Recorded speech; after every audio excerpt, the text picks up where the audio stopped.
Hello everyone, welcome to the one short lecture of structure of atom. Basically structure of atom होता है या फिर हम इस chapter को atomic structure भी बोलते हैं. So this chapter is also called as atomic structure. ठीक है, सबसे पहले जो इस चैप्टर की शुरुआत होती है वो होती है with the atomic theory of matter. Atomic theory of matter जो थी वो जॉन डाल्टन ने दी थी, यानी कि एटम के ऊपर काम करना जिन्होंने शुरू किया था वो जॉन डाल्टन ने शुरू किया था. तो John Dalton was the scientist जिन्होंने एटॉमिक थ्योरी ऑफ मैटर दिया था. This is a one shot video, फटाफट हम इसको फिनिश करने की कोशिश करेंगे. इसमें आपको वो सारी चीजें देखने को मिलेंगी जो एनसीईआरटी में है या जो एज एन इंडिविजुअल आपको पता होनी चाहिए अगर आपको क्वेश्चन सॉल्व करना है. तो ये पूरा atomic structure, actually atomic structure chapter is a very big chapter, but उसको मैंने कोशिश की है कि मैं इसे फटाफट आपको करवा दूं. सबसे पहले आती है atomic theory of matter. Atomic theory of matter देने वाले साइंटिस्ट थे जॉन डाल्टन. अब जॉन डाल्टन ने क्या किया था, जॉन डाल्टन ने अपने कुछ लॉज दिए थे. उन्होंने बोला था कि जो स्मॉलेस्ट इंडिविजिबल पार्टिकल होगा ना, स्मॉलेस्ट इंडिविजिबल पार्टिकल, यानी कि अब हम इस पार्टिकल को फर्दर डिवाइड नहीं कर सकते, वो होगा एटम. और जितनी भी चीजें हैं जो हमारे आसपास है वो सारी की सारी इन एटम से मिलके बनी हुई है. तो the smallest indivisible particle which cannot be divided further is called as atom. But the point was कि आने वाले टाइम में इसी एटम्स को हमने 3 पार्ट में डिवाइड करना शुरू कर दिया था, प्रोटॉन, इलेक्ट्रॉन्स एंड न्यूट्रॉन्स में. तो उनकी ये चीज जो थी वो गलत हो गई थी. तो एटॉमिक थ्योरी ऑफ मैटर की शुरुआत करने वाले जो साइंटिस्ट थे वो थे जॉन डाल्टन. उन्होंने ये भी कहा था कि हम एटम्स को ना ही बना सकते हैं ना ही हम उसे डिस्ट्रॉय कर सकते हैं. सिर्फ जब भी कोई रिएक्शन होगी, जैसे मान लो H2 प्लस O2 जो है वो H2O दे रहा है, तो जब भी ऐसी काइंड ऑफ कोई रिएक्शन होगी तो हमेशा एक जो पर्टिकुलर एलिमेंट है और दूसरा एलिमेंट है उनके बीच में कुछ कॉम्बिनेशन होगा and they will be forming a product. कभी ऐसा नहीं होगा कि there is a formation of new product और there is a demolition of the one product. हमेशा एक चीज जो है वो दूसरी चीज में कन्वर्ट होगी. जैसे हम उसको जनरल टर्म्स में बोले तो that energy can not be created, can not be destroyed, it can just be converted from one form to the other. Electron की डिस्कवरी देने वाले साइंटिस्ट थे जे थॉमसन. उन्होंने कैथोड रे डिस्चार्ज एक्सपेरिमेंट किया था. कैथोड रे कुछ ऐसी थी, इधर यहाँ पे एक कैथोड थी और एक एनोड थी और इसको यहाँ से ऐसे कनेक्ट कर दिया था ऐसे बैटरी से. ठीक है, अब हमेशा याद रखना कैट के पास पॉज होते हैं. तो जो कैटायंस है, cat has pos means cations are positively charge. तो पॉजिटिव अट्रैक्ट करेगा नेगेटिव को, यानी कि जो कैथोड होगी हमेशा सी के साथ जाएगा और ए के साथ. तो जो कैथोड पे ये जाएंगे वो नेगेटिव होगा. अनायंस जो है वो जाएंगे एनोड पे और एनोड जो होगा वो पॉजिटिव होगा. ठीक है, एनोड जो होगा वो क्या होगा, एनोड जो होगा वो पॉजिटिव होगा. अब यहाँ पे क्या किया था हमने, यहाँ पे जिंक सल्फाइड की कोटिंग कर दी थी. That is a fluorescent material. तो जब हमने इस पर्टिकुलर सर्किट को कंप्लीट किया तो हमें यहाँ पे देखा कि कुछ ऐसे रेज है जो कैथोड की तरफ से आ रही है और इस जिंक सल्फाइड को ग्रो करवा रही है. ग्लो, एकदम ऐसा ग्रीन कलर का ग्लो आ जाता था. तो फिर हमें हुआ कि यार ऐसी तो कौन सी रेज है जो आ रही है और वो कर रही है, क्योंकि कैथोड से आ रही थी तो हमने उन रेज को कैथोड रेज बोला. इंपॉर्टेंट ये है कि ये कैथोड रेज जो गैस है इसके अंदर प्रेजेंट उस पर डिपेंड नहीं करती, ना ही नेचर ऑफ इलेक्ट्रोड पे डिपेंड करती है. तो the characteristic of the cathode rays do not depend upon the material of the electrode and the nature of the gas present. ना ही वो इलेक्ट्रोड में जो मटेरियल है उस पर डिपेंड करती है, ना ही वो डिपेंड करती है on the nature of the gas present. वहीं पे जो प्रोटॉन्स की डिस्कवरी हुई वो हुई ई गोल्डस्टीन. प्रोटॉन्स क्या होते हैं, पॉजिटिवली चार्ज पार्टिकल. इलेक्ट्रॉन्स क्या थे, नेगेटिवली चार्ज पार्टिकल. इलेक्ट्रॉन की डिस्कवरी जे थॉमसन ने की, प्रोटॉन्स की डिस्कवरी ई गोल्डस्टीन ने की. ई गोल्डस्टीन ने क्या किया, वही एक्सपेरिमेंट में उन्होंने बोला कि यहाँ पे भी तो कर दो, यहाँ पे भी फास्फोरेसेंट मटेरियल लगा दो जिस साइड पे कैथोड है. यानी कि क्या एनोड से कोई रेज आ रही है, तो पता चला एनोड से भी रेज आ रही है. बट जो एनोड से रेज आ रही थी they were dependent on the material of the gas and the material of the electrodes जो हम यूज कर रहे थे. तो एनोड रेज डिपेंडेंट थी upon the nature of the gas taken in the cathode ray tube. वहीं पे neutrons की जो डिस्कवरी की थी वो चैडविक ने की थी. उन्होंने थिन शीट ऑफ बेरिलियम को अल्फा पार्टिकल के साथ बम्बार्ड किया था. तो अब हमें पता है हाइड्रोजन, हीलियम, लिथियम, बेरिलियम. तो बेरिलियम होता है, बेरिलियम को उन्होंने अल्फा पार्टिकल के साथ बम्बार्ड किया. तो जब उन्होंने उसको अल्फा पार्टिकल के साथ बम्बार्ड किया तो उन्हें कार्बन मिला. अब बेसिकली ये कैसे होता है ना, कार्बन होता है 612. यहाँ पे आपका जो अल्फा पार्टिकल है वो है यहाँ पे 2 एंड 4 एंड बेरिलियम है यहाँ पे 4 एंड 9। तो यहाँ पे एक जो चीज है वो बच जाती है and that was neutron. So it was beryllium plus alpha particle giving you carbon plus neutron and this neutron was 0 1। यानी कि इसके पास कोई भी तरीके का number of protons and electrons नहीं है, क्योंकि ये क्या होता है, ये नीचे वाला जैसे मान लो ये कार्बन 6 और 12 है, तो नीचे वाला होता है एटॉमिक नंबर होता है नंबर ऑफ प्रोटॉन्स, ठीक है। एंड वहीं पे यहाँ पे जो 12 है वो क्या है, number of protons plus number of neutrons, ठीक है, जिसे हम बोलते हैं मास नंबर, ठीक है। अब वहां पे न्यूट्रॉन्स में क्या था 0 1, यानी कि उसका कोई एटॉमिक नंबर प्रोटॉन्स नहीं है बट उसके पास सिर्फ एक न्यूट्रॉन प्रेजेंट है, तो वहां से उसकी डिस्कवरी हुई न्यूट्रॉन्स की, जो चैडविक ने की थी, ठीक है। कैसे की थी, थिन शीट ऑफ बेरिलियम को अल्फा पार्टिकल से बम्बार्ड किया था तब दी थी।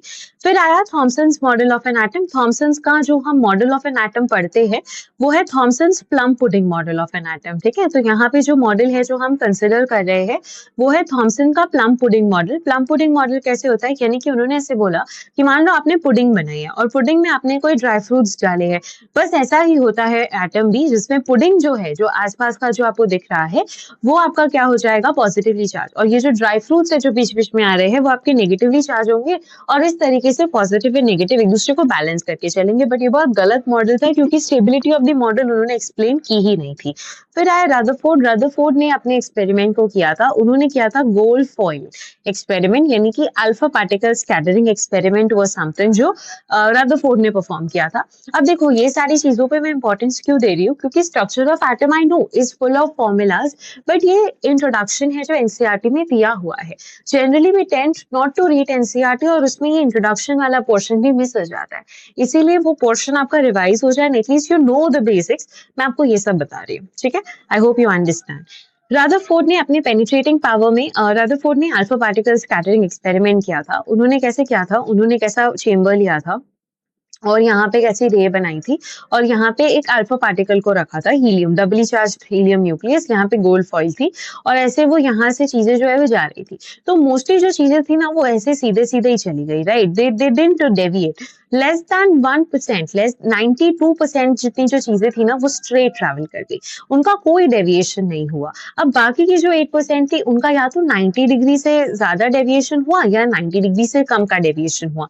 एंड आउट ऑफ 20,000 अगर हम कंसिडर करें तो सिर्फ एक ही ऐसी थी, 1 आउट ऑफ 20,000 रिटर्न्ड बैक। क्या किया उसने, अपने आप को रिटर्न बैक किया 180 डिग्री से। अब इंपॉर्टेंट क्वेश्चन आता है कि रदरफोर्ड ने गोल्ड फॉइल ही क्यों चुना, क्योंकि गोल्ड सबसे अच्छा मीलेबल मेटल है, इसीलिए उसके एकदम थिन फॉइल बनाना बहुत इजी था। Apart from that gold is a Nobel material, तो वो ज्यादा रिएक्ट नहीं करेगा। उन्होंने हीलियम को ही क्यों लिया, क्योंकि हीलियम एक डबली चार्ज डाई न्यूक्लियस है, और इसीलिए क्योंकि अगर न्यूक्लियस अगर वो कोई इलेक्ट्रॉन को लेते तो ये एक ऐसी बात हो जाती कि ट्रक के सामने बाइसाइकिल को लाके खड़ा कर दिया, ट्रक एक टक्कर मारेगा, बाइसाइकिल उड़ जाएगी, राइट। हमें ट्रक के सामने ट्रक ही चाहिए था, and that was the reason हमने हीलियम के सामने एक अच्छा पार्टिकल रखा, ताकि गोल्ड से जब वो करे तब वो प्रॉपर हो सके। तो ये वो एक्सपेरिमेंट था जिसे रदरफोर्ड ने ये बताया कि पूरे एटम में एक छोटी सी जगह पे न्यूक्लियस है और उसके आसपास इलेक्ट्रॉन्स जो है वो रिवॉल्व करे, just like our solar system. अब जो क्वेश्चन था उस टाइम पे वो ये था कि अब सोलर सिस्टम में जो प्लैनेट्स है वो प्लैनेट्स ना चार्ज नहीं है, तो अगर वो चार्ज नहीं है तो वो इसीलिए गिरते नहीं है बीच में सन की तरफ। बट इलेक्ट्रॉन्स जो है वो एक पॉजिटिव नेगेटिवली चार्ज पार्टिकल है, और जब भी चार्ज पार्टिकल मूव करता है विद एन एक्सेलरेशन होगा, क्योंकि डायरेक्शन बदल रहा है तो वेलोसिटी होगी। तो जब भी वो एक्सेलरेशन से मूव करता है तो वो क्या करता है, रेडिएट करता है एनर्जी को। तो एक पॉइंट ऐसा आना चाहिए कि वो पार ऐसे स्पाइरल होके वो गिर जाना चाहिए, पर वो गिरता नहीं है, तो वो रदरफोर्ड एक्सप्लेन नहीं कर पाए थे, and hence that was the reason कि वो सबसे बड़ा ड्रॉबैक था।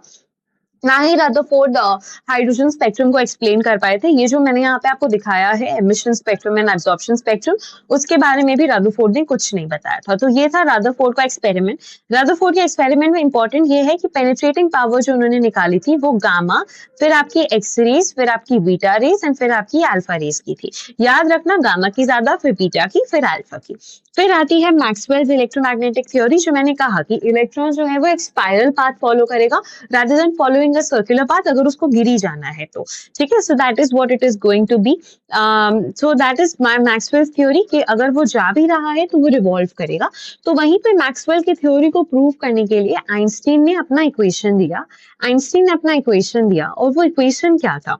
सबसे पहले तो समझना ये इंपॉर्टेंट है कि जो एनर्जी होती है वो एनर्जी की फॉर्मूला होती है एच सी बाय लैम्डा, और वही होती है एच म्यू। एच है यहाँ पे प्लैंक कांस्टेंट, जिसकी वैल्यू होती है 6.6 इंटू 10⁻⁻34 जूल पर सेकेंड। यहाँ पे लैम्डा जो है वो वेवलेंथ है, सी जो है वो स्पीड ऑफ लाइट है जो 3 इंटू 10⁸ मीटर पर सेकेंड होती है। ये सब लर्न होना चाहिए। और यहाँ पे जो म्यू है वो आपका फ्रीक्वेंसी है। तो आइंस्टीन ने ये बोला कि अगर कोई पर्टिकुलर मेटल है और उस पर अगर मैंने लाइट को बम्बार्ड किया और उस लाइट की एनर्जी एच म्यू है, तो इस मेटल की अपनी खुद की एक मिनिमम एनर्जी होगी जिससे वो एक उस एटम को बाहर निकालेगा, और उस फ्रीक्वेंसी को बोला गया थ्रेशोल्ड फ्रीक्वेंसी, और उसको लिखते हैं एच म्यू नॉट से। अब जैसे मान लो मैंने आपको 10 रुपए दिए, ठीक है, आपको जरूरत थी 10 रुपयों की, मैंने आपको दिए 20 रुपीज, ठीक है, तो आपने अपने पास 10 रुपए तो रख लिए क्योंकि आपको उन 10 रुपयों की जरूरत थी, यानी कि ये हो गया मेरा एच म्यू जो मैंने बाहर से दिया। आपको मिनिमम कितने पैसे चाहिए थे? एच म्यू नॉट यानी कि 10, यानी कि उस मेटल को मिनिमम इतनी फ्रीक्वेंसी चाहिए तभी जाके वो काम करेगा। और फिर आपके पास जो बाकी की एनर्जी बच गई उससे आप फटाफट 10 रुपीज आपके पास और बच गए, तो आप भाग के जाओगे और अच्छे से फटाफट काम कर दोगे, ठीक है। तो अब बाकी का जो बच गया वो जाएगा हमारा काइनेटिक एनर्जी में। तो जो फॉर्मूला बन के आया वो आया एच म्यू में से एच म्यू नॉट को माइनस करेंगे तो वो काइनेटिक एनर्जी मैक्सिमम हमें देगा। ये इक्वेशन देने वाले जो साइंटिस्ट थे वो आइंस्टीन थे। आपको जनरली इक्वेशन पता होगी, बट वो भी मैंने आपको थोड़ा बैकग्राउंड दे दिया, अगर आप इफ समवन जो सिर्फ इसी पे डिपेंड कर रहा है तो इसके लिए h mu is equal to h mu not plus half m v square. तो यहाँ से आपका जो है वो पूरा सॉल्व हो गया इसीलिए, ठीक है। फिर आता है बोर मॉडल। बोर मॉडल जो है वो नील्स बोर ने दिया था। नील्स बोर मॉडल, उन्होंने बोला कि एनर्जी 3 की ज्यादा, फिर एनर्जी 2 एंड देन फिर एनर्जी 1। उन्होंने बोर मॉडल दिया था सिर्फ और सिर्फ सिंगल इलेक्ट्रॉन स्पीशीज के लिए। सिंगल इलेक्ट्रॉन स्पीशीज का मतलब हो गया हाइड्रोजन, हीलियम, बट हीलियम कैसा? प्लस वाला। लिथियम कैसा? +2 वाला। बेरिलियम कैसा? +3 वाला, यानी नंबर ऑफ इलेक्ट्रॉन सिर्फ 1 होना चाहिए। उसे बोला जाता है सिंगल इलेक्ट्रॉन स्पीशीज। जैसे जैसे आप ऊपर जाओगे वैसे वैसे एनर्जी गैप जो है वो बढ़ती जाएगी। इंपॉर्टेंट ये था। अब लिमिटेशंस क्या थी? बोर मॉडल की भी अपनी खुद की लिमिटेशंस थी। बोर ने ये कहा था कि जो पर्टिकुलर इलेक्ट्रॉन्स है ना वो जब रिवॉल्व करते हैं न्यूक्लियस के आसपास तो स्टेशनरी ऑर्बिट्स में करते हैं। ये स्टेशनरी ऑर्बिट्स वो ऑर्बिट्स होती है जिनमें रिवॉल्व करने से इलेक्ट्रॉन्स जो है वो एनर्जी रेडिएट आउट नहीं करते हैं, और इसीलिए इन्हें बोला गया द स्टेशनरी ऑर्बिट्स। बट वहीं पे अगर मैं बात करूं कि यहीं पे मैं बात करूं कि बोर ने क्या और बताया था, उन्होंने बोला था कि mvr is equal to nh/2 pi, it should be an integral multiple of h/2 pi. ये ऑर्बिट्स को डिसाइड कैसे किया जाए? तो उन्होंने बोला ऑर्बिट्स को डिसाइड करने का तरीका mvr is equal to nh/2 pi, it is going to be an integral multiple. Integral यानी 1 2 3 4 n की वैल्यू हो सकती है, कभी पॉइंट में नहीं हो सकती। तो हमेशा इंटीग्रल मल्टीपल में जो है वहीं पे आपकी स्टेशनरी ऑर्बिट्स बनेगी, नहीं तो ऑर्बिट्स बीच में नहीं बनेगी। और वो स्टेशनरी ऑर्बिट्स ऐसी होंगी कि अगर वहां पे इलेक्ट्रॉन चक्कर लगाएगा तो उसकी एनर्जी बिल्कुल भी रेडिएट आउट नहीं होगी। ओके, बट लिमिटेशंस क्या थे? एक तो वो उस चीज को प्रूव नहीं कर सके। दूसरी चीज, उन्होंने splitting of spectral lines under Zeeman effect and Stark effect, यानी कि under magnetic field and under electric field उन्होंने नहीं बताया कि स्पेक्ट्रल लाइंस जो थी जब वैसे मूव करती थी तो अगर मैं इलेक्ट्रिक फील्ड लगाती थी तो वो डेविएट कर जाती थी, और अगर मैग्नेटिक फील्ड लगाती थी तब भी डेविएट, और दोनों लगा दिया तो फिर वो सीधी जाएंगी। नहीं लगाया कुछ भी तब स्ट्रेट मूव करेंगी, बट अगर लगा दिया then it used to deviate. So why there was this splitting of spectral lines under Zeeman effect and Stark effect, एक वो नहीं बता पाए, एंड स्पेक्ट्रा एक्सप्लेन नहीं कर पाए, which was this hydrogen spectra. Apart from that ना ही उन्होंने एक साइंटिफिक या मैथमेटिकल प्रूफ दिया था। तो व्हाट ही स्टेटेड कि जो ऑर्बिट्स होंगी वो integral multiple of mvr is equal to nh/2 pi, ये एंगुलर मोमेंटम है, ये हमेशा इंटीग्रल मल्टीपल ऑफ nh/2 पाई होगा। इसका भी कोई डेटा हमारे पास एज ऑफ प्रेजेंट नहीं था, ठीक है। आगे बढ़ते हैं। एनर्जी के क्या क्या फॉर्मूलाज होते हैं, ये है प्रियंका चोपड़ा, ऐसे लर्न करो। Energy is equal to pc. हम जब भी प्रियंका चोपड़ा का कोई इंटरव्यू देखते हैं तो वी फील एनर्जेटिक, राइट? तो energy is equal to pc, that is pc. उसके अलावा एनर्जी की वैल्यू एच म्यू होती है, एनर्जी की value h c by lambda होती है, एनर्जी एम सी स्क्वायर भी होती है जो आइंस्टीन ने दी थी। तो ये 3 तरीके की एनर्जीज होती है, आप इनको लर्न कर लो, ठीक है। एच जो है वो आपका प्लैंक कांस्टेंट है, अब यहाँ पे ये एनसीईआरटी का डायग्राम है। The spectra of electromagnetic radiation, ये आपका इलेक्ट्रोमैग्नेटिक रेडिएशन है। इसको कैसे लर्न करते हैं? CGX-U Weimar. कोई बीमार हो गया है तो बीमार को कैसे लिखते हैं? विमर। मैं मान लू बीमार की जगह मैंने विमर लिख दिया और यहाँ पे लगा दो CGX। अब इसको बार बार करोगे तो हो जाएगा। ऐसे जाने पे रेडियो वेव्स की जो वेवलेंथ है वो सबसे ज्यादा है और ऐसे जाने पे फ्रीक्वेंसी है। ये जो भी डेटा है वो 400 नैनोमीटर से लेके 700 नैनोमीटर के बीच में होगा, क्योंकि ये जो रेंज ऑफ स्पेक्ट्रा है ये विजिबल रेंज ऑफ स्पेक्ट्रा है, हेंस ये उसी रेंज में आपको देखने को मिलेगा। वो ये CGX-UVIMR में, CGX-UVIMR में ये आपकी कॉस्मिक रेज है, ये गामा रेज है, एक्स रेज है, यूवी रेज है, ठीक है। फिर आपकी इंफ्रारेड वेव्स है, माइक्रोवेव्स है एंड रेडियो वेव्स है, तो हो जाएगा, ठीक है। अब रेडियो वेव्स में एक अच्छा क्वेश्चन ये आ जाता है कि AM पूछ लेते हैं। AM क्या होता है? AM is also form of radio wave, FM is also form of radio wave, तो वो याद रखना क्योंकि आपके फर्दर कैरेक्टरिस्टिक है। इसके अलावा एक होता है विब्ग्योर, है ना, ये भी होता है। इसमें रेड की वेवलेंथ सबसे ज्यादा होती है और वायलेट की जो फ्रीक्वेंसी होती है वो सबसे ज्यादा। अब E is equal to HC by lambda था, E is equal to H mu था एंड एक होता है C is equal to mu into lambda, ठीक है। ये होता है आपका लाइट का जो स्पीड है वो, तो ये स्पीड है, ये आपकी हो जाएगी फ्रीक्वेंसी और ये हो जाएगा आपका वेवलेंथ। तो यहाँ से हमें ये पता चलता है कि जो म्यू है वो inversely proportional to 1 upon lambda है, यानी कि अगर लैम्डा बढ़ेगा तो फ्रीक्वेंसी कम हो जाएगी। That is what it is. What is frequency? एक पर्टिकुलर टाइम पे कितनी वेव्स ट्रैवल कर रही है। मान लो इधर ऐसे ऐसे ऐसे ऐसे है और इधर ऐसे ऐसे, तो किसकी फ्रीक्वेंसी ज्यादा है? इसकी फ्रीक्वेंसी ज्यादा है, इसकी फ्रीक्वेंसी कम है। फ्रीक्वेंसी यानी एक सेकंड में कितनी नंबर ऑफ वेव्स ट्रैवल कर रही है उसे फ्रीक्वेंसी बोला जाता है, ठीक है। अब आया यहाँ पे प्रिज्म वाला एक्सपेरिमेंट। ये प्रिज्म है जिसमें ऑब्जॉर्बिंग सैंपल है, एक्साइटेड सैंपल है। इसमें से आपने बेसिकली जब लाइट को पास करवाया तो एक एमिशन स्पेक्ट्रम बना और एक अब्जॉर्प्शन स्पेक्ट्रम बना। एमिशन स्पेक्ट्रम में क्या हुआ कि कहीं कहीं पे लूप होल्स दिखे। मोस्ट ऑफ द लाइट जो है वो एमिट हुई, बट कहीं कहीं पे लाइट जो है वो अब्जॉर्ब भी हो गई।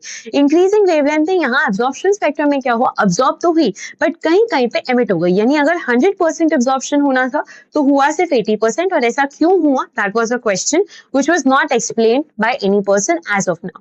फिर आया हमारे पास कुलाम्बिक फोर्स। कुलाम्बिक फोर्स का फॉर्मूला होता है K(Q1Q2) अपॉन R स्क्वायर, ठीक है। यहाँ पे K की जो वैल्यू होती है वो होती है 9 × 10⁹ Q1 Q2 दो चार्जेस है और ये R स्क्वायर है। ये जनरली आप फिजिक्स में पढ़ते हो but that is coulombic force. Centrifugal force होता है mv² upon R and angular momentum होता है mvr। वही एंगुलर मोमेंटम को उन्होंने इक्वल किया था NH/2π के नील्स बोर ने। तो mvr is equal to NH/2π और इसी क्वांटाइजेशन एनर्जी बोलते हैं क्योंकि ये इंटीग्रल मल्टीपल है हमेशा। रेडियस ऑफ बोर ऑर्बिट कितना होगा? n² upon 4πm(k)z(e²).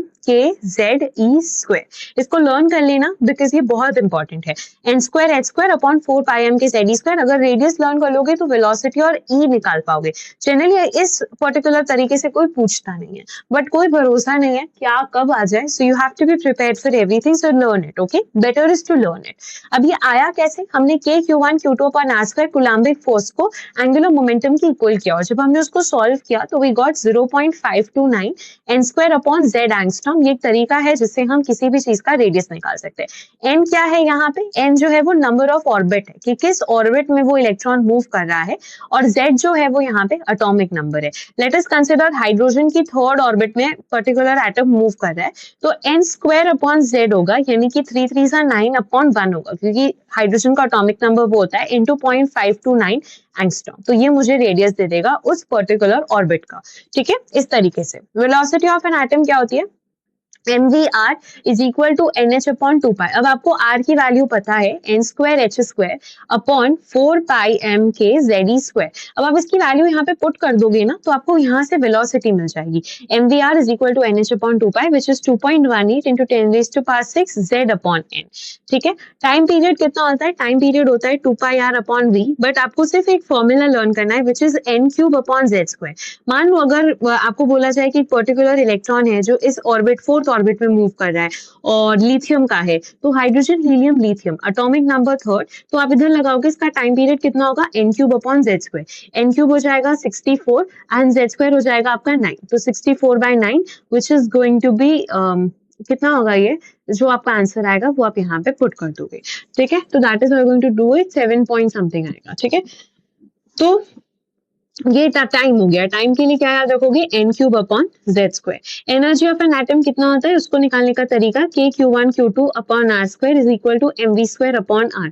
ये आपका सेंट्रीफ्यूगल फोर्स हो गया। वहां पे आपने mvr is equal to nh upon 2 लगाया जिससे वेलोसिटी मिली। अब अगर kq1 q2 upon r square is equal to mv square upon r लगाओगे तो यहाँ से आपको एनर्जी मिल जाएगी।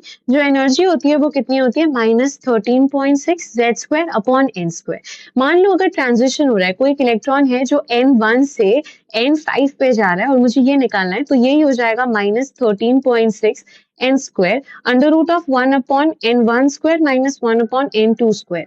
अब ये वाला n1 जो है ना ये आपका स्मॉलर वाला है और ये वाला n2 बिगर वाला, यानी स्मॉलर वाला, यानी यहाँ पे वैल्यू 1 आएगी और यहाँ पे वैल्यू 5 आएगी, तब आपका जो है वो आंसर आ जाएगा। अब ये वाला रिलेशन बहुत इंपॉर्टेंट है, मैंने अभी आपको ये समझाया पूरा। ये वाला रिलेशन बहुत इंपॉर्टेंट है, potential energy, kinetic energy, total energy. Learn कैसे करोगे, देखो लर्न करने का तरीका है, काइनेटिक एनर्जी क्या होती है, हाफ एम वी स्क्वायर, यानी कि हर चीज जो उड़ती रहती है, जो चल रही है, जो मोशन में है, उसके पास काइनेटिक एनर्जी है। अब ऐसा सुनो कि मान लो कोई इंसान है जो बहुत उड़ रहा है, तो पोटेंशियल एनर्जी बोल रही है काइनेटिक एनर्जी को जो बहुत उड़ रही है कि तुझे जितना उड़ना है तो उड़, मैं तुझे उतना ही जमीन में डबल धसा दूंगी। मतलब मान लो अगर ये एच उड़ी है तो पोटेंशियल बोल रही है कि तुझे जितना उड़ना है तो उड़, मैं तुझे उतना तो नीचे करूंगी, उससे डबल नीचे करूंगी, यानी एच तो नीचे करेगी, उससे और एच नीचे कर देगी, समझे, यानी कि डबल टाइम्स उसको नीचे खींच लेगी। बोलते ना कि बहुत ज्यादा उड़ना नहीं चाहिए, you should keep your legs on the feet, your feet on the ground, okay, that is what is, ऐसे लर्न कर सकते हो कि तुझे जितना उड़ना है तो उड़। पोटेंशियल एनर्जी काइनेटिक एनर्जी को बोल रही है कि तुझे जितना उड़ना है तो उड़, मैं तुझे उतना ही जमीन में नीचे डाल दूंगी, तो -2 टाइम्स, समझे। आई थिंक आप समझ गए होंगे। एंड काइनेटिक एनर्जी का साइन उल्टा कर दोगे तो वो टोटल एनर्जी मिल जाएगा। वेरी सिंपल, सिंपल या नहीं, आई होप समझ में आ गया होगा। फिर आता है Planck's quantum number. Planck's quantum number क्या था, अब लाइट जब हमने चीजों को पढ़ा तो इंटरफेरेंस पढ़ा, फिर हमने डिफ्रैक्शन पढ़ा, इंटरफेरेंस, डिफ्रैक्शन। डिफ्रैक्शन क्या होता है, बेंडिंग ऑफ लाइट। तो ये सब चीजों से लगा कि यार लाइट का ना वेव नेचर हो सकता है। बट फिर क्या हुआ कि लाइट को हमने किसी मेटल पे डाला, वहां से इलेक्ट्रॉन बाहर निकला, तो लगा यार वेव नेचर तो नहीं हो सकता, पार्टिकल नेचर भी हो सकता है। तो प्लैंक आए और उन्होंने बोला कि यार इसका दोनों नेचर हो सकता है, यानी कि वेव नेचर भी हो सकता है और पार्टिकल नेचर भी हो सकता है। तो मैक्सवेल्स की इलेक्ट्रोमैग्नेटिक थ्योरी ऑफ वेव, जिसमें लैम्डा और म्यू है, और ये फॉर्मूला बनी C is equal to mu into lambda. Wave number क्या होता है, वेव नंबर होता है inverse reciprocal of wavelength is wave number. Photon theory में E is equal to hc by lambda and E is equal to h mu. Important है ये photon की theory है, क्योंकि आने वाले टाइम में हम डी ब्रॉय वेवलेंथ पढ़ेंगे तो वहां पे कंफ्यूजन होगा। ये फोटोन थ्योरी है जो मैं लगा रही हूँ। E is equal to hc by lambda and E is equal to h mu. एक शॉर्टकट ट्रिक होती है, अगर आपको एनर्जी निकालनी हो और अगर आपको लैम्डा दिया हो तो 12400 divided by lambda into angstrom. जब आप इसको ऐसे कर लोगे ना तो ये एक शॉर्टकट ट्रिक है जिससे आप एनर्जी निकाल सकते हो, which is 12400 divided by lambda, 12400 divided by lambda, 12400 पर आंसर आएगा एंगस्ट्रॉम में और एनर्जी आएगी इलेक्ट्रॉन वोल्ट में। तो अगर एनर्जी इलेक्ट्रॉन वोल्ट में चाहिए और या 12400 डिवाइडेड बाय लैम्डा कर लोगे तो एंगस्ट्रॉम में। अब इलेक्ट्रॉन वोल्ट को जूल में बदलना हो तो मल्टीप्लाई बाय 1.6 into 10⁻⁹, तो आंसर आपका जूल्स में आ जाएगा। ठीक है, अब आती है photo electric effect. Photo electric effect भी वही है कि आपने जितनी एनर्जी डाली माइनस उस पर्टिकुलर जगह का कोई वर्क फंक्शन होगा। वर्क फंक्शन यानी कि एक मिनिमम एनर्जी जिसको चाहिए, जो मैंने आपको 20 और 10 वाला एग्जांपल बताया, और जो बच गया वो काइनेटिक एनर्जी में चला जाएगा। काइनेटिक एनर्जी जो है वो हाफ एम वी स्क्वायर है। इंपॉर्टेंट चीज दूसरी है कि जैसे हम इंटेंसिटी बढ़ाएंगे वैसे जो फोटो करंट है वो बढ़ेगा, यानी कि ज्यादा नंबर ऑफ फोटो जो है, फोटॉन्स जो है वो जाएंगे। जैसे हमको अगर काइनेटिक एनर्जी बढ़ानी है तो हमें फ्रीक्वेंसी बढ़ानी पड़ेगी, तो frequency is dependent upon kinetic energy. अगर मैं बोलूं कि मेरे को अगर मैंने इंटेंसिटी बढ़ा दी तो क्या काइनेटिक एनर्जी बढ़ेगी? The answer is no. Kinetic energy को बढ़ाने के लिए फ्रीक्वेंसी बढ़ानी पड़ेगी। और मैंने बोला मैंने फ्रीक्वेंसी बढ़ा दी, क्या मेरा फोटो करंट बढ़ेगा, यानी कि नंबर ऑफ फोटॉन्स बढ़ेंगे? द आंसर इज नो, कि नहीं भाई, अगर नंबर ऑफ फोटॉन्स बढ़ाना है तो आपको इंटेंसिटी बढ़ानी पड़ेगी। तो ये बहुत इंपॉर्टेंट टर्म्स है यहाँ पे। ठीक है, saturation current and stopping potential खैर आप अपने फिजिक्स में पढ़ोगे, so not over here, but ये दो टर्म्स होते हैं। इसमें सैचुरेशन करंट आपका इंटेंसिटी पे डिपेंड करता है, स्टॉपिंग पोटेंशियल आपका इधर ऐसे। ठीक है, ये थोड़ा मैंने बता दिया। अब आता है डी ब्रॉय वेवलेंथ। जैसे मैंने कहा there was this big excuse कि हम क्या करें, हम इसको वेव कंसिडर करें या हम इसको पार्टिकल कंसिडर करें। तो डी ब्रॉय आए और डी ब्रॉय ने अपनी वेव की इक्वेशन दी। उन्होंने बोला कि लाइट वेव के तरीके से भी होती है और लैम्डा डी ब्रॉगली वेवलेंथ जो है वो एक्चुअली डी ब्रॉगली नहीं है, डी ब्रॉय है। ठीक है, एनसीईआरटी में लिखा है कि हम उसको प्रोनाउंस डी ब्रॉय के तरीके से करते हैं, बट लोग डी ब्रॉगली पढ़ते हैं जिन्होंने एनसीईआरटी नहीं पढ़ी होती। तो लैम्डा डी ब्रॉगली नहीं, de Broglie is equal to h upon mv। h क्या है? Planck constant, m mass of that thing and v is the velocity. हमें पता है mv जो है वो मोमेंटम होता है, तो हम यहाँ पे p लिख सकते हैं जो कि अंडर रूट ऑफ 2m भी होता है and it is also equal to under root of 2m/v also. Okay Okay, then moving forward, we have Heisenberg's uncertainty principle. Heisenberg's uncertainty principle क्या बोलता है? Heisenberg uncertainty principle ये बोलता है कि कोई भी पार्टिकल है, हम उसकी पोजीशन और हम उसकी वेलोसिटी एक साथ कभी भी डिटरमाइन नहीं कर सकते। या तो मैं उसकी पोजीशन डिटरमाइन कर लूं या तो मैं उसकी वेलोसिटी डिटरमाइन कर लूं। ओके अब जो नेक्स्ट आता है वो आता है हाइजेनबर्ग का uncertainty principle. Heisenberg uncertainty principle ये बोलता है कि हम कभी भी पोजीशन और वेलोसिटी किसी भी माइक्रोस्कोपिक पार्टिकल की डिटरमाइन नहीं कर सकते। उन्होंने इलेक्ट्रॉन पर ये बोला कि इलेक्ट्रॉन इतना छोटा है कि या तो मैं उसकी पोजीशन पता कर लूं और या तो मैं उसकी वेलोसिटी पता कर लूं। कभी भी ऐसा नहीं होगा कि दोनों एक साथ हमने पता कर लिया। So this is the definition जो लर्न होनी चाहिए। अदरवाइज उसकी फॉर्मूला होती है delta x dot delta P is greater than or equal to h upon 4 pi। ठीक है, ये आपकी फॉर्मूला होती है। h upon 4 pi को सॉल्व करते हो तो 5.25 into 10 raised to power minus 35 आता है। इसको बार बार सॉल्व करना, 4 लगाना, 3.14 h की वैल्यू रखना, उससे बेहतर है कि आप उसको पहले से थोड़ा सॉल्व करके रखो। Which is how 6.6 into 10 raised to power minus 34 upon आपने इसको 4 into 3.14, इसको सॉल्व करोगी तो आएगा 5.25 into 10 raised to power minus 35। तो delta x dot delta p क्या होगा? m dot delta v is greater than और equal to 5.25 into 10 raised to power minus 35 which is also equal to h upon 4 pi। बस ये है आपका Heisenberg uncertainty principle. Uncertainty principle यानी कि क्या कि या तो आप पोजीशन डिटरमाइन कर सकते हो या तो आप वेलोसिटी। हाइड्रोजन स्पेक्ट्रम, हाइड्रोजन का एमिशन स्पेक्ट्रम होता है और एब्जॉर्प्शन स्पेक्ट्रम होता है। मैंने आपको ऑलरेडी ये CGX UV MIR बता दिया। और अब का एक आता है रिडबर्ग कांस्टेंट। रिडबर्ग कांस्टेंट में हम वेव नंबर निकालते हैं तो लगाते हैं रिडबर्ग कांस्टेंट की value 109677 1 upon n1 square minus 1 upon n2 square. जो फ्रीक्वेंसी होती है वो होती है 3.3 into 10 raised to power 5 1 upon n1 square minus 1 upon n2 square. Energy होती है 2.18 into 10 raised to power minus 18 1 upon n1 square minus 1 upon n2 square. ये value जो है वो जूल्स में आएंगी। ये फ्रीक्वेंसी है 3.3 into 10 raised to power 5 and 109677। तो फ्रीक्वेंसी अगर आपको निकालनी है तो 3.3 into 10 raised to power 5। Energy अगर आपको निकालनी है तो 2.18 into 10 raised to power minus 18 and वहीं पे अगर आपको वेव नंबर निकालना है तो वेव नंबर हो जाएगा 109677। ठीक है, I hope it is clear. ये आपका रिडबर्ग कांस्टेंट है। फिर आते हैं क्वांटम नंबर्स। क्वांटम नंबर से बेसिकली इलेक्ट्रॉन को बताए कैसे, तो इलेक्ट्रॉन की प्रोबेबिलिटी हम कभी भी एग्जैक्ट पोजीशन ऑफ इलेक्ट्रॉन किसी भी एटम में नहीं बता पाते। ना इलेक्ट्रॉन ऐसे मूव करते ना इलेक्ट्रॉन ऐसे मूव करते। इलेक्ट्रॉन की सिर्फ इलेक्ट्रॉन डेंसिटी होती है, क्लाउड डेंसिटी होती है कि इस जगह पे इलेक्ट्रॉन ज्यादा दिखेगा तो इस जगह पे इलेक्ट्रॉन जो है वो कम दिखेगा। और उसको निकालने के लिए श्रोडिंजर ने अपनी वेव इक्वेशन दी। श्रोडिंजर की वेव इक्वेशन साई स्क्वायर से मेजर की जाती है। This is Schrodinger's wave equation. Psi square tells us the probability of finding an electron. Psi का कोई सिग्निफिकेंस नहीं है, physical significance, but psi square का है। ठीक है, principal quantum number.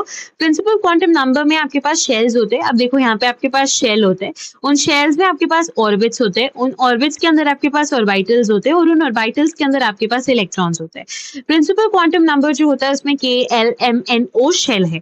Azimuthal quantum number में n-1 अजीमुथल क्वांटम नंबर 0 1 2 3, 0 पे S, 1 पे P, 2 पे D और 3 पे आपका F हो जाएगा। तो ये हो गया आपका azimuthal quantum number. Azimuthal quantum number में याद रखना है अगर नंबर ऑफ ऑर्बिटल्स पूछा जाए किसी भी शेल में तो उसे n square, number of electrons पूछा जाए किसी भी शेल में तो उसे आप कर दोगे 2n square. This is how going to do it. Okay, and it's actually pretty simple, it's not that tough.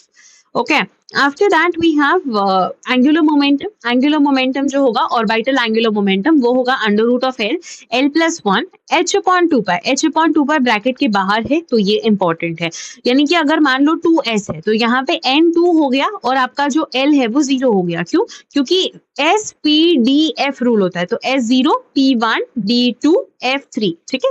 इस तरीके से मैग्नेटिक क्वांटम नंबर होता है 2l प्लस 1, यानी कि अज़ीमुथल क्वांटम नंबर को यहाँ पे पुट करना है। s के लिए जनरली मैग्नेटिक क्वांटम नंबर 0, जब z आएगा तब भी 0। px py के लिए प्लस माइनस 1, dz स्क्वायर आएगा तो 0। याद रखो z जब आ रहा है तो मैग्नेटिक क्वांटम नंबर जनरली 0 होता है। dxz dyz अब बोलूंगी यहाँ पे भी z है, बट इसके साथ x भी है, इसके साथ y भी है, तो प्लस माइनस 1, और जब z बिल्कुल नहीं है तो plus minus 2। Spin quantum number में आपका s होता है, यानी कि इलेक्ट्रॉन में ये बोला गया कि इलेक्ट्रॉन के, मान लो एक पर्टिकुलर स्पीशी है जिसका प्रिंसिपल क्वांटम नंबर भी सेम है, अज़ीमुथल क्वांटम नंबर भी सेम है, मैग्नेटिक क्वांटम नंबर भी सेम है, बट उसका कभी भी स्पिन क्वांटम नंबर सेम नहीं होगा, या तो वो ऐसे होगा या तो वो ऐसे होगा, तो the spin quantum number is going to be different. एक होता है एनर्जी रूल। एनर्जी रूल को बोला जाता है n प्लस एल रूल। जब भी आप n प्लस एल रूल करोगे आपको एनर्जी पता चल जाएगी। तो that is I going to do it for the energy.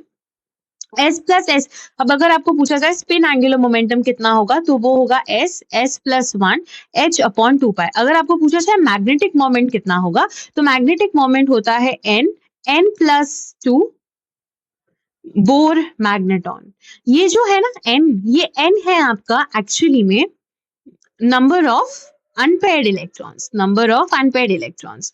Unpaired electrons कैसे होते हैं मैं आपको एक फटाफट बताती हूँ। अनपेयर्ड इलेक्ट्रॉन्स जैसे होते हैं, जैसे मान लो मैं आपको बता रही हूँ लिथियम, तो हाइड्रोजन हीलियम लिथियम, अब इसका एटॉमिक नंबर है 3, तो मैंने यहाँ पे बनाया एक तो बॉक्स, ठीक है। ये कहाँ पे जाएगा, इसको लिखो 1s2 2s1 ऐसे होगा। तो ये आपने ऐसे दो बॉक्स बनाए, यहाँ पे ऐसे दो बॉक्स बनाए, 1s, I am so sorry, lithium है, लिथियम होगा 1s2 2s1, क्योंकि लिथियम का एटॉमिक नंबर होता है 3। तो यहाँ पे बस ऐसे दो बॉक्स बनाओ, 1 2, यहाँ पे बनाओ 1, बस ये हो गया 1s, ये हो गया 2s। ऐसे ही मान लो मुझे बनाना है मैग्नीशियम का, तो सोडियम मैग्नीशियम, इसका Z जो होता है वो होता है 12, तो ये कितना होगा 1s2 2s2 2p6, ये हो गया 10। फिर आप जाओगे 3s2 और ये हो गया आपका 12। अब आप इसको बनाओ 1s2, फिर यहाँ पे 2s2। अब p के 3 ऑर्बिटल होते हैं, कैसे पता चला मैम? देखो sp 1 हो गया, 1 ये 1 हो गया इसका। अब आपको इसका निकालना है, तो मैंने आपको बताया था n स्क्वायर होता है। क्या होता है? n square. The number of orbitals is actually equal to n square and the number of electrons is equal to 2n square, ठीक है। तो यहाँ पे p का 3 है, तो यहाँ पे 1 2 3 4 5 6 और यहाँ पे 3s2। अब मान लो यहाँ पे ये ऐसे ना होता और ये अनपेयर्ड हो जाता, तो अनपेयर्ड इलेक्ट्रॉन अगर है तो उसको इस n की वैल्यू में यहाँ पे आपको पुट कर देना। I hope you got it, ठीक है। अब 3 रूल्स है, Hund's rule of maximum multiplicity, Pauli's exclusion rule and aufbau principle. खैर मैं क्या होता है बता देती हूँ फटाफट। ऑफ-बॉ प्रिंसिपल क्या होता है? वो बोलता है 1s 2s 2p 3s 3p 3d 4s 4p 4d 4f 5s 5p 5d 5f। उन्होंने बोला कि आप इनको हमेशा इस ऑर्डर में ही फिल करोगे, यानी कि 1s फिर 2s फिर 2p आएगा, फिर 3s आएगा, फिर 3p फिर 4s फिर 3d आएगा। 3D के बाद ऐसा नहीं कि 4s आ जाएगा, 3D के बाद आएगा 4p, 4p के बाद 4D नहीं, 4p के बाद 5s आएगा। तो इस तरीके से गोइंग टू फिल इट, ये होता है ऑफ-बॉ प्रिंसिपल। पॉलीज एक्सक्लूजन प्रिंसिपल था। पॉलीज एक्सक्लूजन प्रिंसिपल ये बोलता है कि आप कितना भी, मान लो मैंने जैसे बोला कि अगर principal quantum number, azimuthal quantum number, magnetic quantum number सब सेम हो भी गया, तभी स्पिन क्वांटम नंबर जो है वो सेम नहीं होगा। एक का स्पिन ऐसा होगा क्लॉकवाइज, तो एक का स्पिन एंटी क्लॉकवाइज। और Hund's rule of maximum multiplicity बोलता है कि जब भी आप किसी इलेक्ट्रॉन को भरो, जैसे मान लो मैं नाइट्रोजन के लिए भर रही हूँ, नाइट्रोजन का नंबर 7 होता है, 1s2 2s2 2p3, ठीक है। तो इस तरीके से जब मैं भर रही हूँ तो यहाँ पे p में मेरे को 3 बनाना है, तो पहले मैं ऐसा ऐसा ऐसा भी भर सकती हूँ, बट ऐसा नहीं बनना है। Hund's rule of maximum multiplicity बोलता है कि पहले सारे डब्बे भर जाने चाहिए, फिर आप इनकी पेयरिंग करोगे, तब तक आप इनकी पेयरिंग नहीं करोगे। तो आई hope you understood what is Hund's rule of maximum multiplicity. तो ये आपके रूल्स हो गए। अगर आपको ये निकालना है कि किसी भी इलेक्ट्रॉन जब वो किसी स्टेट से दूसरे स्टेट पे जा रहा है, मान लो अगर वो n5 लेवल पे है और n से 3 पे जा रहा है, तो वो ऐसे जा रहा है, तो वो कितनी लाइन्स एमिट करेगा? तो कितनी लाइन्स एमिट करेगा उसके लिए ये फॉर्मूला होता है n2 - n1 n2 minus n1 plus 1 divided by 2. जैसे यहाँ पे 5 से 3 में जा रहा है तो 5 minus 3 is 2, 5 minus 3 plus 2 and this is 2. तो यहाँ पे वो कितनी लाइन्स एमिट करेगा? 3 लाइन्स एमिट करेगा. ऑब्वियस सी बात है, कैसे करेगा? देखो मान लो ये आपका ये 5 है, ये 4 है, ये 3 है, या तो डायरेक्टली आ जाए या तो ऐसे चुटुक चुटुक आए, है ना? तो टोटल कितनी लाइन्स हुई? टोटल 3 लाइन्स हुई. तो इस तरीके से यहाँ पे आपको ये पता चल जाता है. मान लो अगर कोई ग्राउंड स्टेट में जा रहा है तो सिंपली फॉर्मूला, क्योंकि यहाँ पे n1 0 हो जाएगा तो ये हो जाएगा n-1/2. Very simple. अब जो लास्ट टॉपिक बचता है वो है नोड्स. नोड्स वो पोर्शन होते हैं जहाँ पे इलेक्ट्रॉन्स की प्रोबेबिलिटी मिलने की 0 है. वहां पे इलेक्ट्रॉन्स हमें मिलेंगे ही नहीं. 3 तरीके के नोड्स हम देखते हैं. एक होती है रेडियल नोड्स, एक होती है एंगुलर नोड्स और एक होती है टोटल नोड्स. बेसिकली होती 2 तरीके की ही है, बट एक टोटल नोड का भी फॉर्मूला आता है. लर्न करने का तरीका, जहां पे L से एंडिंग हो रही है वहां पे L नहीं है, यानी कि इसका आंसर होगा n-L-1. एंगुलर नोड होती है L, टोटल नोड्स होती है n-1. n क्या है? नंबर जो आपके जो n है, ठीक है, यानी कि principal quantum number. L azimuthal quantum number. और इस तरीके से आप radial node, angular node and spherical node निकाल सकते हो. यहाँ पे देखो, for an atom of principal quantum number n आपको नोड्स दी हुई है और ये आपको डायग्राम दिए हुए हैं जो एनसीईआरटी में है. 1s ऑर्बिटल के लिए साई का देखो, साई का कोई सिग्निफिकेंस है ही नहीं. क्या इंपॉर्टेंस है? साई स्क्वायर का. तो 1s ऑर्बिटल, ये 2s ऑर्बिटल, ये 2s ऑर्बिटल. इसमें ये वाला जो पोर्शन है ना, ये वाला, ये बता रहा है कि यहाँ पे नोड आ रही है. ठीक है, क्यों? क्योंकि वो टच हो रहा है और एकदम ऐसा स्टिप बना. ठीक है, so that is what is telling you the node. तो ये आपके डायग्राम्स इंपॉर्टेंट है. प्रोबेबिलिटी, अब शेप कैसा होता है? तो एस शेप होता है जो स्फेरिकल होता है. पी आपका डम्बल शेप होता है. फिर आपका डी ऑर्बिटल्स होते हैं, क्लोवर लीफ शेप के होते हैं, है ना? फिर आपके 5d ऑर्बिटल्स है, डोनट शेप का है. इस तरीके से जब एनर्जी लेवल देखा जाता है तो एनर्जी लेवल हाइड्रोजन का इंपॉर्टेंट है. हाइड्रोजन में 1s फिर 2s 2p. जनरली कैसे होगा? एनर्जी लेवल होता है n प्लस एल रूट. ठीक है, तो यहाँ पे मान लो n यहाँ पे है 2 बट l 0 है, यहाँ पे n है 2, यहाँ पे p 1 है, यानी कि ये 2 होगा, ये 3 होगा. तो generally 2p has a greater energy than 2s but not for hydrogen. Hydrogen के लिए 2s 2p 2d होता नहीं, तो वो सेम है. 3s 3p 3d हाइड्रोजन के लिए सब सेम है. ठीक है, तो ये केस है. इसका आपका एनसीईआरटी में डायग्राम भी है, तो वो एक इम्पॉर्टेंट है. और एक लास्ट में 2 ग्रीन बॉक्सेस है जो आपके चैप्टर के एंड में दिए हुए हैं, जिसमें आपको बोला गया है कि जब भी कोई इलेक्ट्रॉन होता है, जैसे मान लो ये कोई ऐसा इलेक्ट्रॉन है जैसे 1 2 3 4 में बैठा है ऐसे, और बस ऐसा है, तो वो क्या करेगा ना, नहीं मान लो, सॉरी ऐसे नहीं, ऐसा है कुछ और ये ऐसा है.